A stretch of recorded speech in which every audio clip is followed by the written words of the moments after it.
വേണ്ട ഈ ഇരുന്ന് പച്ചവെള്ളം കുടിച്ചോണ്ടിരിക്കുന്ന സാധനത്തിനെ കണ്ടോ? വീട്ടില് രാത്രിയിൽ അമ്മ ചോറ് തരുമ്പോ ആരും കാണാതെ ഞാൻ ചൂര മീനും ചോറും ഒക്കെ നന്നായിട്ട് കുഴച്ചടിച്ച് കൊടുക്കുമായിരുന്നു ഈ സാധനത്തിന്. എന്തിനേറെ പറയുന്നു, എന്റെ ശീതയുടെ സെർലാക്ക് വരെ ഞാൻ കലക്കി കൊടുത്തിട്ടുണ്ട്. എന്നിട്ടും നന്ദിയില്ലാത്ത പൂച്ച എന്റെ കാലിൽ വെച്ചൊരു കടി. എന്റെ അമ്മയെ ദേ വരുന്നു പിന്നെയും കടിക്കാൻ. കാണുമ്പോ കടിക്കുക എന്റെ കാലും അല്ല ചിക്കൻ കാലും ആണെന്ന് വിചാരിച്ചോ? അപ്പൊ ഞാൻ പറഞ്ഞു വന്നത് രമണ, ഇത് കടിച്ചിട്ട് 2-3 ദിവസമായി. ആദ്യത്തെ വാക്സിൻ കഴിഞ്ഞു, രണ്ടാമത്തെ വാക്സിൻ എടുക്കാനുള്ള പോക്കാണ് ഈ പോക്ക്. വൈകുന്നേരം സ്കൂളിൽ പോയി മോനെ വിളിച്ചോണ്ടാണ് ഞങ്ങൾ നേരെ ഹോസ്പിറ്റലിലേക്ക് പോയത് കേട്ടോ.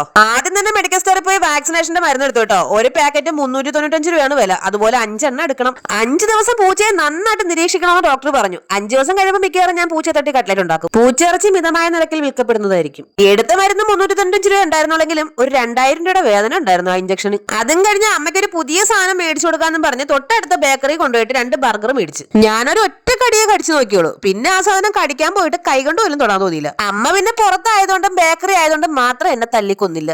ഇതിലും നല്ലത് ഞങ്ങളുടെ ചായ ഉഴുന്നോടെ ആയിരുന്നു. മോന് ഒരു പീസ് കേക്കും മേടിച്ചു കൊടുത്തു. ഞങ്ങൾ പിന്നെ 3 ഷാർജയും മേടിച്ചു. ഷാർജയിലെ ഡിസൈൻ വർക്ക് പോലെ തന്നെ സാധനം കുടിക്കാനും കൊള്ളായിരുന്നു കേട്ടോ. അപ്പൊ നമ്മുടെ ചാനൽ എല്ലാവരും സബ്സ്ക്രൈബ് ചെയ്ത് സഹായിക്കണേ. അടുത്തൊരു വീഡിയോയിൽ കാണുന്നവരെ എല്ലാവർക്കും ടാറ്റാ.